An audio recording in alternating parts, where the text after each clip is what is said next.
नमस्कार साथियों। तो आज के सेशन में आप सभी का बहुत बहुत स्वागत है। अ, तो जैसा कि पहले के सेशंस में हमने इंट्रोडक्शन टू एजुकेशन पे बात की, स्कूल मैनेजमेंट कमेटी पे बात की, मिड डे मील पे बात किया, टीचर एंड क्लासरूम पे बात किया। तो वैसे ही आज एक बहुत ही महत्वपूर्ण टॉपिक, बच्चे और विविधता यानी चाइल्ड एंड डाइवर्सिटी पे हम लोग बात करने वाले हैं। अ, तो जब आप लोग अपने फील्ड विजिट के दौरान क्लासरूम में जाएंगे, तो आप लोग देखेंगे कि एक वहाँ पे अलग अलग तरीके के हर बच्चे अलग चेहरे के बच्चे बैठे हैं। हर बच्चे की कहानी जो है वो अलग है, और हर बच्चे का जो नीड है वो ज़रूरत उनकी अलग हो सकती है। तो सवाल ये है कि आपसे कि क्या हम सभी बच्चे को एक ही तरीके से पढ़ा सकते हैं क्या? वो बिल्कुल सही। हर बच्चे को एक तरीके से नहीं पढ़ाया जा सकता है जब सबकी ज़रूरत है। यानी हर बच्चे को पढ़ाने का टेक्निक भी हो सकता है, वो अलग अलग इस्तेमाल करने की ज़रूरत एक शिक्षक को पड़ सकती है। वैसे ही आज पूरे इस सेशन में हम लोग समझ रहे होंगे कि विविधता क्या है।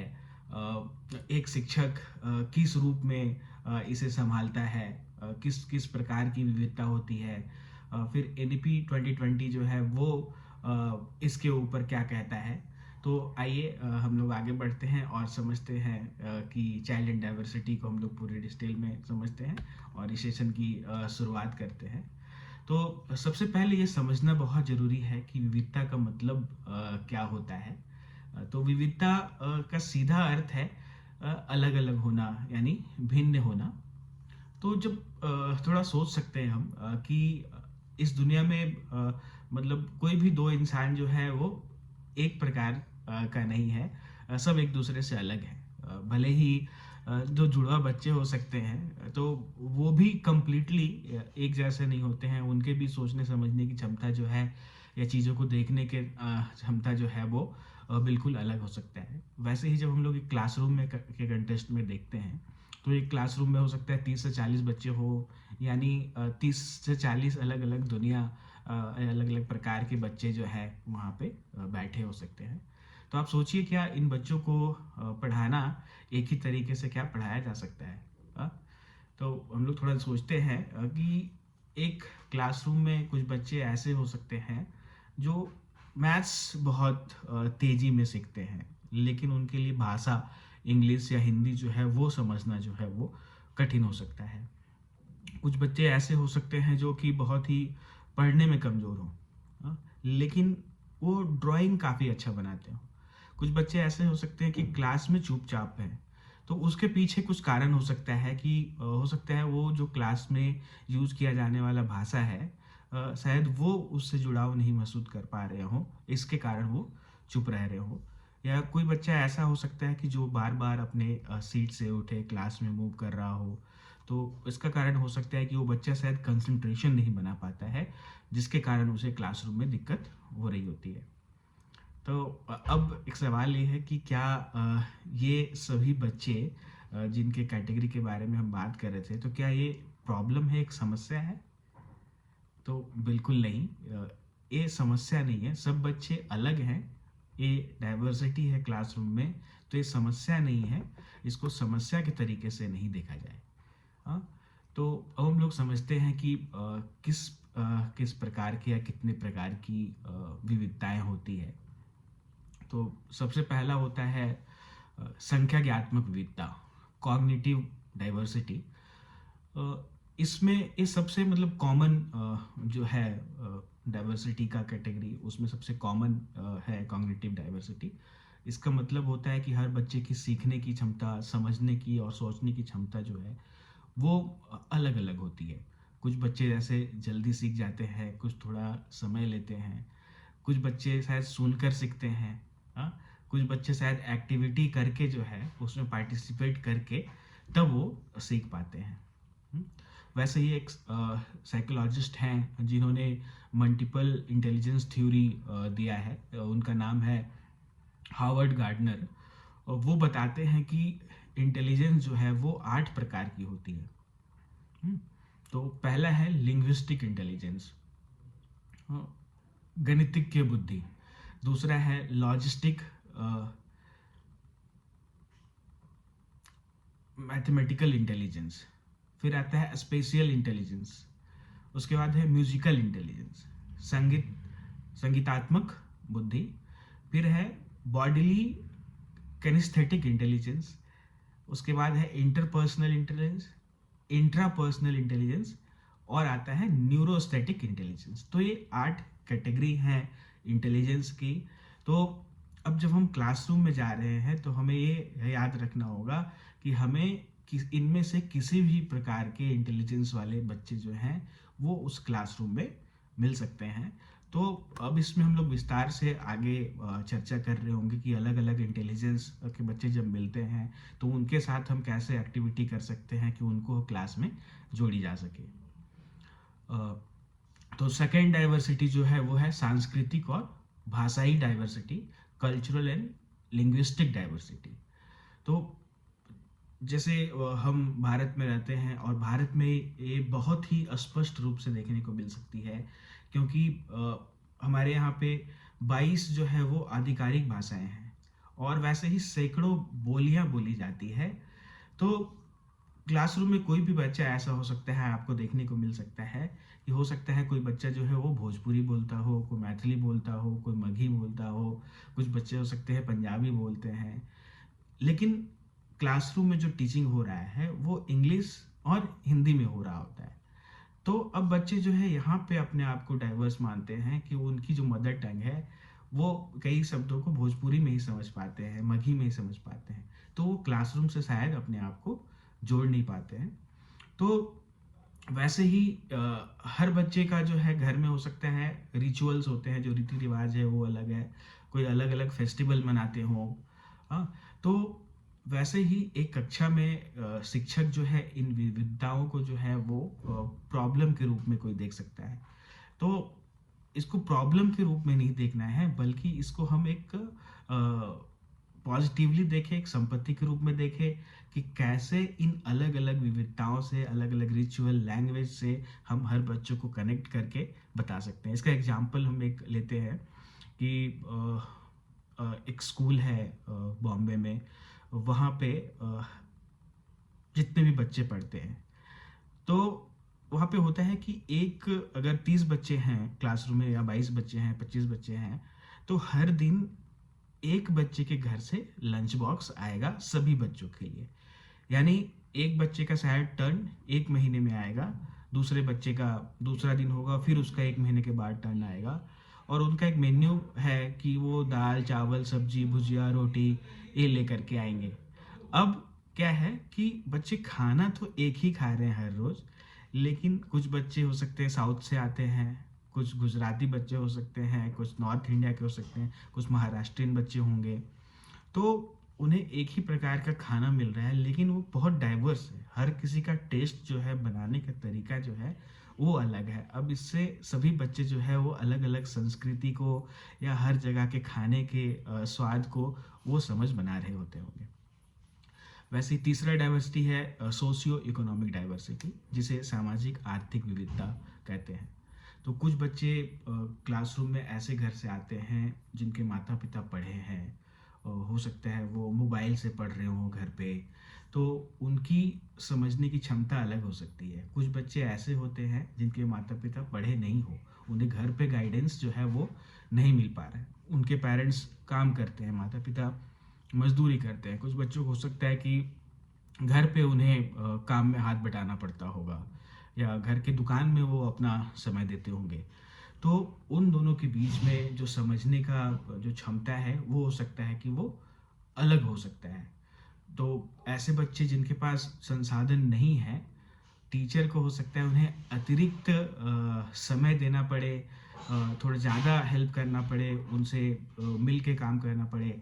तो टीचर का रोल होता है कि वो आलोचना नहीं करे, ऐसे बच्चों को क्रिटिसाइज नहीं करे या अनदेखा नहीं करे, बल्कि सभी बच्चे को एक साथ लेकर के चलने की कोशिश करेंगे। चौथा है फिजिकल एंड न्यूरोलॉजिकल डाइवर्सिटी, शारीरिक और तांत्रिक संबंधी विविधता। इसमें क्या होता है कि कुछ बच्चों की शारीरिक चुनौतियां होती है, कुछ बच्चे शायद चलने में दिक्कत है, उन्हें कम सुनाई देता हो, कुछ बच्चे को कम दिखाई देता हो, कोई बच्चे शायद बैसाखी से या व्हील चेयर पे आ रहे होते हैं। तो ऐसे बच्चों का जो है उसमें भी 3 कैटेगरी है कि कुछ बच्चे डिस्लेक्सिया के कैटेगरी में आते हैं, जिनको डिस्लेक्सिया में होता है कि बच्चे को पढ़ने में कठिनाई होती है। दूसरा होता है डिसकैलकुलिया, जिसमें बच्चों को गणित यानी संख्याओं के साथ जो है ना, वो बोर्ड पे जो संख्या लिखा जाता है 14 + 12, उनको संख्या समझ में नहीं आता है। हाँ, तो वो हो सकता है कि गणित में कमज़ोर हो, लेकिन किसी और एरिया में वो काफ़ी आगे होंगे। फिर आता है ADHD, अटेंशन डेफिसिट और हाइपर एक्टिविटी डिसऑर्डर। तो ऐसे बच्चों को ध्यान केंद्रित करने में जो है वो कठिनाई होती है। फिर एक और कैटेगरी है ऑटिज्म स्पेक्ट्रम डिसऑर्डर, सामाजिक कठिनाई, संपर्क बनाने में कठिनाई होता है ऐसे बच्चों को। अ, तो ये बच्चे जो है वो अब इनको अलग अलग कैटेगरी में बांटा गया है, अलग अलग समस्याएं हैं, किसी को भाषा समझ में नहीं आ रहा है, किसी को संख्या समझ में नहीं आ रहा है, कोई कंसंट्रेट नहीं कर पा रहा है। तो इसको जो है कमजोरी के रूप में नहीं देखना है, बल्कि होता है कि मानसिक तरीके से अलग अलग तरीके से काम करते हैं बच्चे, उनके सीखने की क्षमता जो है वो अलग होती है। तो उसको पहचान करके उनके साथ काम किया जाए। इसका एक बहुत ही परफेक्ट एग्जाम्पल है कि अल्बर्ट आइंस्टाइन जो थे वो भी डिसलेक्सिक थे, उन्हें भी पढ़ने में कठिनाई होती थी।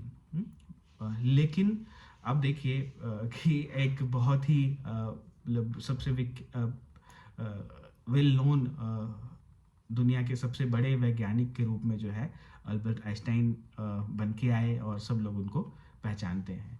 वैसे ही कई एग्जाम्पल हैं डिसलेक्सिक्स बच्चे के कि जो कि अपने एरिया में काफ़ी अच्छा कर रहे हों, जो एक आम मनुष्य, आम स्टूडेंट के से कहीं बेहतर उन्होंने अपने जीवन में किया हो। तो ऐसे बच्चों को जो है कभी अंडरस्टिमेट नहीं करना चाहिए, बल्कि उन्हें और प्रोत्साहित करना चाहिए। और पांचवा विविधता है भावनात्मक विविधता, जो कि इमोशनल डाइवर्सिटी कहते हैं। तो हर बच्चे का जो इमोशंस है वो अलग अलग एक्सपीरियंस का हो सकता है। कुछ बच्चे जो हैं वो बहुत ही खुश हो सकते हैं, आपको हमेशा खुश दिखेंगे। कुछ बच्चे जो है क्लास में शांत दिखेंगे, कुछ कम बोलते हैं। कुछ बच्चे हो सकता है उसको बहुत ही गुस्सा आता हो, कोई बहुत ही सेंसिटिव बच्चा हो। हाँ, तो ये अलग अलग तरीके के आपको एक्सप्रेशन, इमोशंस के साथ बच्चे आपको क्लास में दिख सकते हो। तो इसका भी बहुत ही कुछ रीज़न हो सकता है उनके ऐसे होने के पीछे।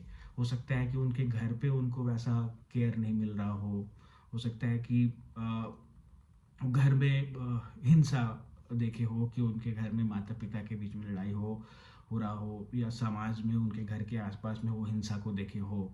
कुछ बच्चे बुलिंग के शिकार हो सकते हैं कि स्कूल में या रास्ते में उन्हें बुली किया जा रहा हो। तो ये कारण है इमोशनल डाइवर्सिटी बच्चों में उत्पन्न होने का, जिसमें क्या है व्यवहारिक रूप से वो पीछे होता है बच्चा। और ऐसे बच्चों को हमें पनिश नहीं करना है, बल्कि उन्हें भी जो है हमें साथ में लेकर के एक टीचर को चलना होता है।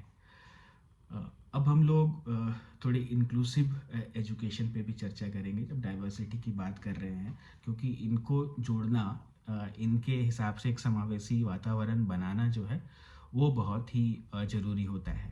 तो चाहे बच्चे उनकी क्षमता अलग हो, या अलग अलग पृष्ठभूमि से आ रहे हों, या अलग परिस्थितियों से आ रहे हों, लेकिन एक कक्षा में एक ही साथ और उचित सहायता के साथ जो है वो पढ़े, ऐसा इन्वायरमेंट हो। ये एक शिक्षक का रोल होता है कि वो उसे क्रिएट करता है।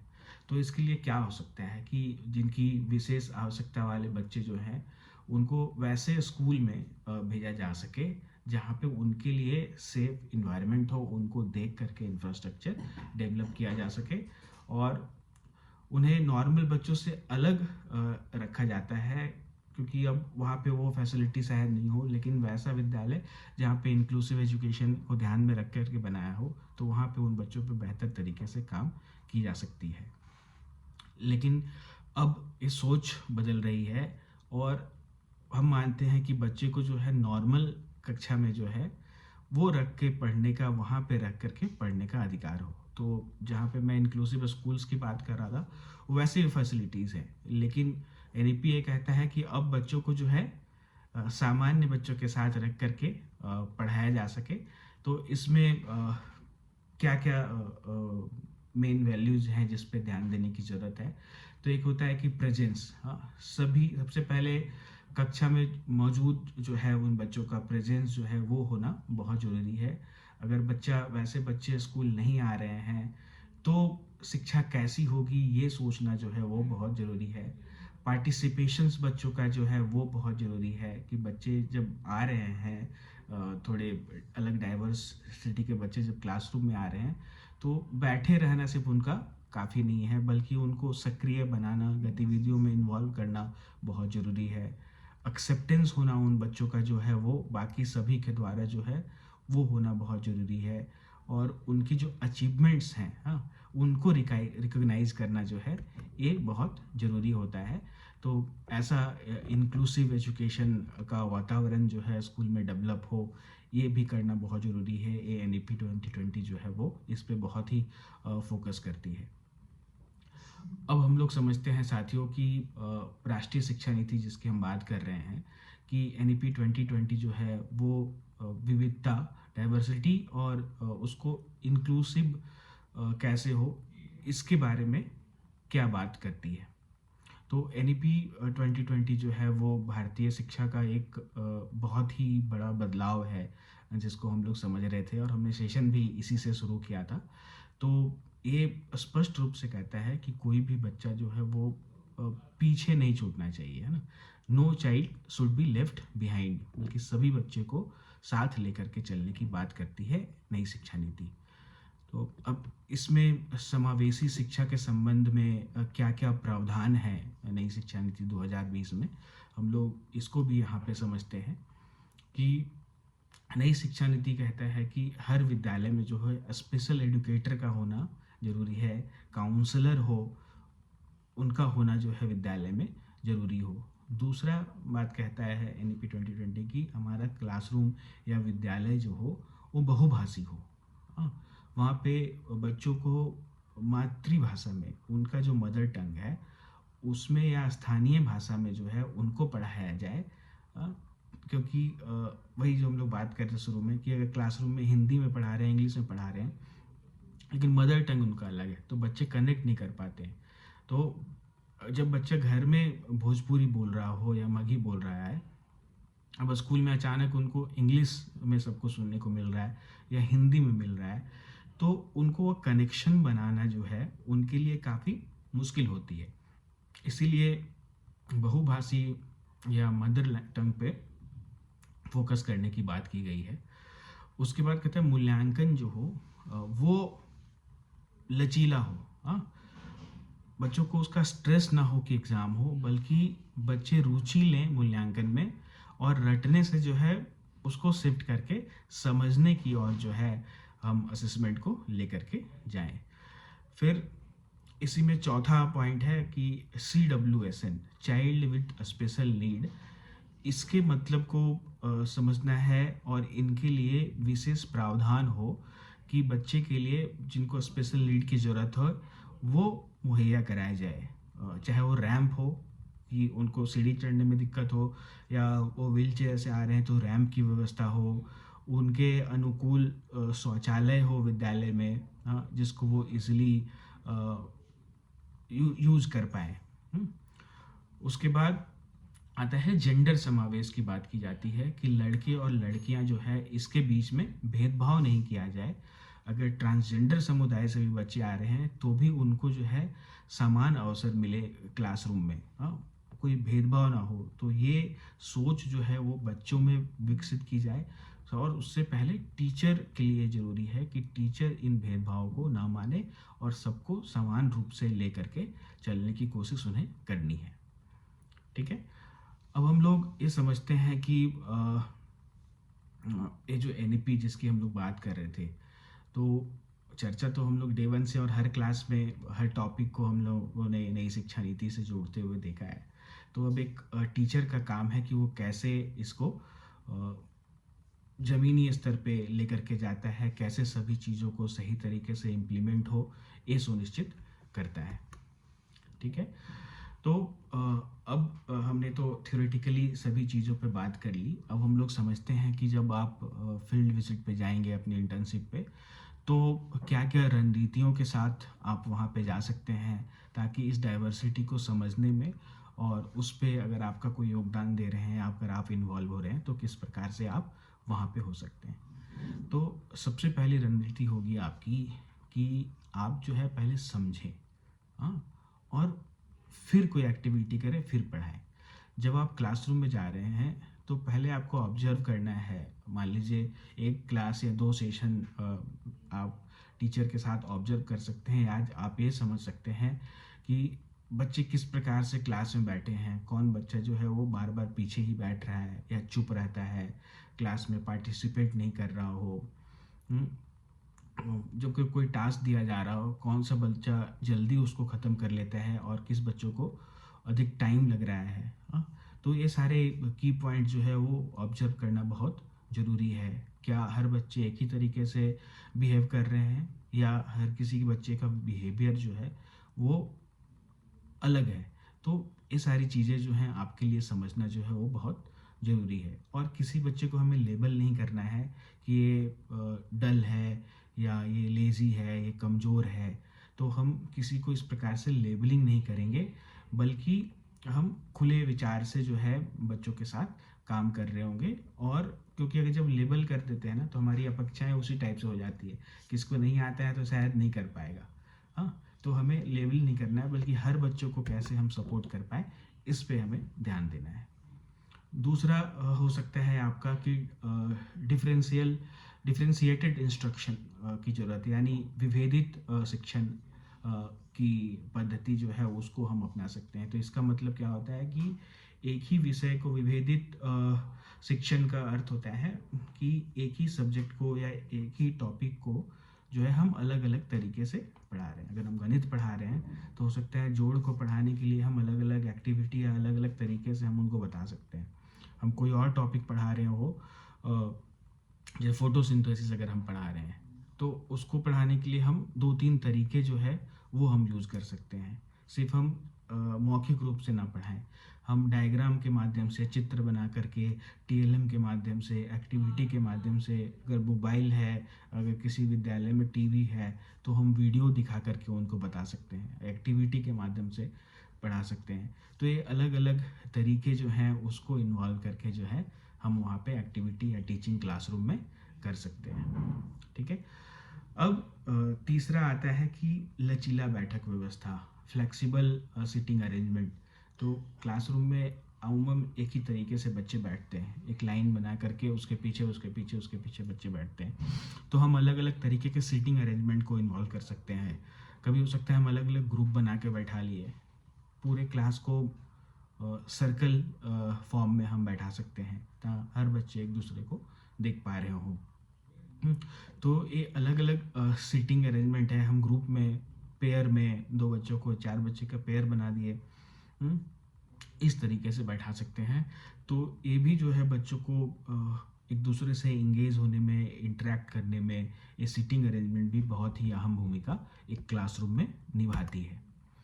और उसके बाद क्लासरूम टीचिंग में आप एक और रणनीति अपना सकते हैं कि आप सरल भाषा या सकारात्मक भाषा का प्रयोग कर रहे हैं, कि सकारात्मक पॉजिटिव लैंग्वेज, हाँ, इसका उपयोग करना। कुछ बच्चे हो सकता है कि क्लासरूम में लेट आ रहे हैं, तो अब उनको इस प्रकार से ना टोका जाए कि तुम हमेशा लेट आते हो। कोई बच्चा सॉल्व नहीं कर पा रहा है प्रॉब्लम, तो कुछ टीचर ऐसे बोल देते हैं कि तुमसे कुछ नहीं हो पाएगा। तो इस प्रकार से भी हमें उन्हें ये नेगेटिव बातें नहीं करना है। हम कुछ बच्चे कि इतना आसान नहीं है, तुम्हारे बस की बात नहीं है इस चीज़ को समझना। तो हम इसको इस तरीके से नहीं, नेगेटिव नकारात्मक भाषा का प्रयोग ना करके हम सकारात्मक भाषा, पॉजिटिव वर्ड्स का यूज़ कर सकते हैं कि अच्छा ठीक है, आज तुम लेट आए, लेकिन कल से तुम समय पे आने की कोशिश करना, या कल से तुम समय पे आओ। ये थोड़ा मुश्किल है, लेकिन आओ इसको मिल करके समझते हैं। या प्लीज़ अगर तुम्हें दिक्कत हो रही है तो तुम दूसरे साथी के साथ मिल करके समझ सकते हो। कोशिश करो, तुम्हें समझ में आएगी, या बार बार प्रैक्टिस करो, उससे तुम्हें समझ में आएगी। अब इन पॉजिटिव बातों का जब हम या लैंग्वेज का जब हम यूज़ करते हैं तो बच्चा थोड़ा कनेक्टेड होता है, डरता नहीं है, घबराता नहीं है। हाँ, और वो और भी अटैच होता है आपके साथ, एक शिक्षक के साथ। अब पांचवी रणनीति हो सकती है कि हम universal design for learning, UDL. हाँ, यूडीएल एक फ्रेमवर्क है जो कहता है कि लेसन को, पार्ट को ऐसे डिज़ाइन करें कि सभी बच्चे जो है उसको एक्सेस कर सके, सभी बच्चे उस तक पहुंच बना सके। जैसे विभिन्न तरीकों से जोड़ना, सभी बच्चे हम कह रहे थे ना कि हर बच्चे एक तरीके से नहीं सीख सकते हैं, तो अलग अलग तरीकों को यूज़ करके उनको कैसे हम सिखा सके, एक दूसरे के बीच में कंपटीशन करा सके, कोलैबोरेट करा करके जो है उनको पढ़ा सके, यानी पीयर लर्निंग करा सके, ग्रुप के थ्रू उनको पढ़ा सके। फिर आता है कि कंटेंट को कैसे डिज़ाइन करता है। जब लेसन प्लान टीचर बना रहे होते हैं तो कंटेंट भी डिज़ाइन करते हैं कि आज इस टॉपिक को किस प्रकार से हम क्लासरूम में ले जाके संचालित कर रहे होंगे। हो सकता है कि वो टेक्स्ट यानी बोलचाल के तरीके से उसको लेकर के जा रहे हैं, हो सकता है कुछ ऑडियो सुनाए वहाँ पे, कुछ वीडियो उस चैप्टर को लेकर के दिखाया जा सकता है, पिक्टोरियल रिप्रेजेंटेशन हो सकता है, चार्ट के माध्यम से उनको बताया जा सकता है। तो ये अलग अलग तरीके जो हैं उसके माध्यम से प्रस्तुति जो है क्लास की कैसी होगी उसको डिज़ाइन किया जा सकता है। हम्म, अब बच्चों में क्या होता है कि लिखित टेस्ट से उनको डर लगता है। हाँ, तो वो फियर जो है टेस्ट का, एग्ज़ाम का, उसको करने के लिए बच्चों से इंटरेक्ट करके भी ये समझा जा सकता है कि वो चीज़ों को सीखा है कि नहीं सीखा है। तो जो बच्चे टेस्ट में, एग्ज़ाम से डरते हैं, वो शायद एक्सप्रेस करके बेहतर तरीके से आपको बतला सकते हैं अपनी फीलिंग, और आप समझ सकते हैं कि आपने जो पढ़ाया, जो बताया, वो बच्चे किस तरीके से समझे हैं। इसके बाद आता है कि सहयोग करने वाली रणनीति जो है उसको आप अपना सकते हैं कि जैसे कि आप ये मत सोचिएगा कि जब आप पहली बार पढ़ा रहे हो क्लासरूम में तो आप अकेले हैं। हाँ, आपके साथ जो है वो टीचर भी वहाँ पे हैं। तो अगर आपको कोई दिक्कत आ रही है तो आप उस शिक्षक के साथ डिस्कस करके और समझ सकते हैं। अगर आपको लगता है कि इस बच्चे को और बेहतर समझने के लिए मुझे इनके माता पिता से इंटरेक्ट करने की ज़रूरत है, तो आप उनके माता पिता के साथ भी जो है समझ सकते हैं। तो मदद मांगना जो है वो हमेशा मतलब गलत नहीं है या किसी की कमज़ोरी नहीं है, क्योंकि अभी आप लर्निंग फेज़ में हैं, आप सीख रहे हैं चीज़ों को। तो ये समझदारी भरा स्टेप होगा आपके लिए जब आप किसी से हेल्प लेते हैं, क्योंकि गलत करना सही कदम नहीं होगा, बल्कि मदद लेकर के कैसे हम बेहतर कर सकें, ये सही स्टेप होगा। इसके बाद हम बात करते हैं अगले रणनीति की कि हर बच्चा जो है वो दिखाई दे, क्लास में उसकी विजिबिलिटी हो, ये बहुत ही महत्वपूर्ण है। तो कैसे हर बच्चे को में ये स्किल डेवलप कर पाए कि वो पार्टिसिपेट कर पाए, हर बच्चे का या बच्चा ये समझे कि टीचर जो है उसे समझ रहा हो। यानी क्लासरूम में जितने बच्चे हैं, अगर आप उनको नाम से याद रख पाए तो वो ज़्यादा खुश होंगे, ज़्यादा आपसे इंगेज कर पाएंगे। उनको लगेगा कि हाँ, ये भैया हैं, ये सर हैं जो हमको नाम से जानते हैं। तो हर बच्चे से दूसरा है कि हर बच्चे से इंगेज करना भी ज़रूरी है, नाम याद रखना ज़रूरी है, और क्लासरूम में हर बच्चे के साथ कैसे एक टीचर का या एक फैसिलिटेटर का या आपका इंगेजमेंट हो रहा है, इंटरेक्शन हो रहा है, ये भी बहुत ज़रूरी है। अप्रिसिएशन जो है वो बहुत ज़रूरी है कि आप जब बच्चों को अप्रिसिएट करते हैं, वो कुछ कर रहे हैं, तो वो और उस टीचर से जुड़ाव जो है वो महसूस करते हैं कि हाँ, मेरे एफर्ट को जो है वो रिकॉग्नाइज़ किया गया है, उसको प्रोत्साहित किया गया है। तो बच्चों का एंगेजमेंट जो है वो क्लास में और इस प्रकार से बढ़ता है। ठीक है, तो अब हम लोग आगे ये भी समझेंगे कि कई बार कॉमन सिचुएशंस जो है वो क्या देखने को मिलते हैं, कॉमन चुनौतियाँ जो है एक क्लासरूम में क्या क्या देखने को मिलती है, और वो कैसे डाइवर्स हो सकता है अलग अलग परिस्थितियों में, उसको भी हम यहाँ पे समझने की कोशिश करेंगे। तो आगे जब हम लोग बात कर रहे हैं, तो फॉर एग्जांपल एक क्लासरूम में 35 या 40 बच्चे हैं, तो अब हर किसी पे कैसे एक टीचर ध्यान दे या आप हर किसी पे कैसे ध्यान दे, ये समझना जो है बहुत ज़रूरी है। हम्म, तो इसके लिए वही एक्टिविटी है जो हम लोग बात कर रहे थे कि ग्रुप एक्टिविटी के माध्यम से अगर आप यहाँ पे बोल रहे हैं, तो शायद सभी बच्चों तक आप अपनी पर्सनल टच, पर्सनल रीच नहीं बना पा रहे हो। लेकिन अगर ग्रुप एक्टिविटी कर रहे हैं तो हर बच्चे का इन्वॉल्वमेंट भी होगा और आप उनसे इंटरेक्ट भी कर सकते हैं। तो और ये भी समझने की बहुत ज़रूरी है कि उन 35-40 बच्चों में से आप आइडेंटिफाई कर पाओगे कि किन बच्चों पे अधिक फोकस करने की ज़रूरत है, एक्स्ट्रा ध्यान देने की ज़रूरत है, और उनको पहचान करके आप उनके साथ काम कर सकते हो। दूसरी चुनौती जो है वो ये आ सकती है कि कुछ बच्चे जो है वो बार बार क्लास को डिसरप्ट करते हैं। हाँ, तो आपको एक कारण समझना होगा कि क्या कारण है कि वो बच्चा जो है कंसंट्रेट नहीं कर पा रहा है। कुछ बच्चे बार बार हाथ उठा देंगे और अपनी बात, कुछ भी बात कह रहे होंगे क्लासरूम में, हाँ, या बाहर जाने की उनका इच्छा हो रही होगी, या आप पढ़ा रहे हो वो खड़ा होकर कुछ और देख रहा है। हाँ, या जाके कोई रीडिंग कॉर्नर है तो जाके बुक को देखने लगा। तो उसके इस साइकोलॉजी को जो है वो समझना जो है बहुत ज़रूरी है, और इससे परेशान नहीं हो रहा है, बल्कि उसके प्रॉब्लम को समझ करके उनके साथ काम करने की आवश्यकता है।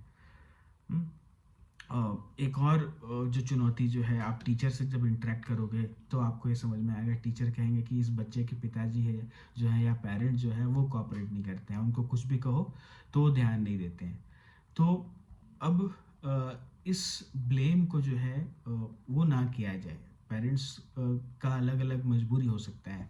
हाँ, हो सकता है कि वो दिहाड़ी मजदूरी करने जा रहे हो, वो पढ़े लिखे नहीं है, तो वो कनेक्शन नहीं बना सकते हैं, वो बच्चे को उस प्रकार से गाइड नहीं कर पाते हैं। तो इसको कंप्लेन के तौर पे नहीं, बल्कि हमको उस पेरेंट्स के साथ कनेक्शन कैसे डेवलप किया जाए, ये भी एक टीचर के लिए चुनौती होती है। तो ये हम लोगों ने 3 कैटेगरी के चुनौतियों के बारे में बात किया कि 50 बच्चे हैं, 40 50 हैं, तो सभी पे कैसे बराबर ध्यान दिया जाए। बार बार डिसरप्ट करने वाले बच्चों को जो है वो कैसे जोड़ा जाए, और पेरेंट्स को हम लोग ब्लेम ना करें, बल्कि उनकी भी समस्या को समझ करके और इंटीग्रेट करें अपने क्लासरूम में, या उस बच्चे के डेवलपमेंट के लिए उसको कैसे इंटीग्रेट करें, उस पर काम करने की आवश्यकता हो सकती है। तो साथियों, अब हम लोग इस सेशन के अंत की ओर आ चुके हैं, और हम लोग समझते हैं कि आज हमने क्या क्या मुख्य बातें जिस पे हम लोगों ने चर्चा की है इस पूरे आधे घंटे के सेशन में। तो सबसे पहले तो हम लोग ये समझे कि हर बच्चों की मतलब अलग अलग विविधता के बच्चे हमारे पास आते हैं, और वो समस्या नहीं, वो पूरा डाइवर्सिटी जो है वो एक संपत्ति के रूप में, एक रिसोर्स के रूप में उसको लिया जाए। फिर हमने ये समझा कि विविधता जो है वो कितनी प्रकार की होती है, जैसे संख्यात्मक डाइवर्सिटी, सांस्कृतिक डाइवर्सिटी, सामाजिक आर्थिक विविधता, शारीरिक विविधता, भावनात्मक इमोशनल डाइवर्सिटी। ये हमने कैटेगरीज के बारे में बात की। फिर हम लोग ये समझा कि समावेशी शिक्षा का अर्थ क्या होता है, कि सभी बच्चे साथ पढ़े, अपनी ज़रूरत के अनुसार जो है उन्हें सहायता मिले, इसके बारे में हम लोगों ने चर्चा किया है। इक्विटी, इक्वालिटी जो है, इसको भी हमने समझने की कोशिश की थी कि हर बच्चे को जो है वो बराबर अवसर, हर बच्चा एक जैसा नहीं, बल्कि उनकी ज़रूरत के हिसाब से उसकी मदद की जाए। इसको भी एक उदाहरण के तौर पे समझते हैं कि सपोज एक बाउंड्री वाल हो और उसकी उस ओर फुटबॉल या क्रिकेट चल रहा हो। 3 बच्चे दीवार के इस ओर खड़े हैं, और हर किसी की हाइट अलग अलग है। एक थोड़ा कम हाइट का है, उससे ज़्यादा, और एक लंबा है। अब उन्हें मैच देखने में नहीं बन रहा है, लंबा बच्चा शायद देख पाए, बल बाकी 2 बच्चे नहीं देख रहे हैं, और आपके पास 3 बॉक्सेस हैं। तो कैसे आप यूटिलाइज करेंगे? क्या हर बच्चों को अगर हम इक्वली ट्रीट करें, समान रूप से समानता की बात करें, एक एक बॉक्स दे दें, तो शायद उससे वो प्रॉब्लम सॉल्व नहीं होगा, क्योंकि जो जिसका हाइट कम है वो शायद अभी भी दीवार पे पूरी तरीके से उस पार ना देख पाए। तो हम लोग, जो लंबा बच्चा है जो ऑटोमेटिकली खुद से उधर देख पा रहा हो, तो हम उसको एक बॉक्स ना दे करके जो कम हाइट वाला बच्चा है उसको 2 बॉक्स दें, ताकि जब वो उस पे खड़ा हो तो वो इजीली उधर देख पाए। तो ये होता है कि इक्वालिटी। तो ये भावना कैसे क्रिएट किया जाए, क्योंकि हर बच्चे की नीड जो है वो अलग है, तो सबको एक तरीके से ना देखें बल्कि समान तरीके से उनके प्रॉब्लम को समझते हुए उनके साथ काम करने की आवश्यकता है। फिर NEP 2020 जो है वो समावेश एक इंक्लूसिव एजुकेशन को कैसे प्रायोरिटी दे रही है, उसके बारे में हमने चर्चा किया। टीचर का काम क्या होगा, उस पे हम लोगों ने समझा किया। उनकी चुनौतियों को हमने समझा, कैसे टीचर जो है चुनौतियों को अडेप्ट करे और उससे समझे, बच्चों को सपोर्ट करना सीखे और किसी बच्चे को लेबल ना करे। ये सारी बातों पे हमने चर्चा की।